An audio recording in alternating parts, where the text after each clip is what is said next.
Hey everyone, I've been digging for something truly mysterious, something with real evidence to bring here. And deep in the backlands of Paraíba, a region in the north of Brazil known for strange tales and ancient whispers about werewolves, I might have found it.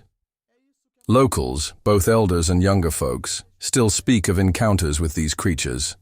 I came across a chilling howl, one that the small, isolated town swears belongs to a werewolf. The recording is original. I apologize for the quality, but listen closely. The sound might haunt you. But first, like the video, and don't forget to subscribe to the channel.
What do you think? Real werewolf or something else? Leave your opinion in the comments.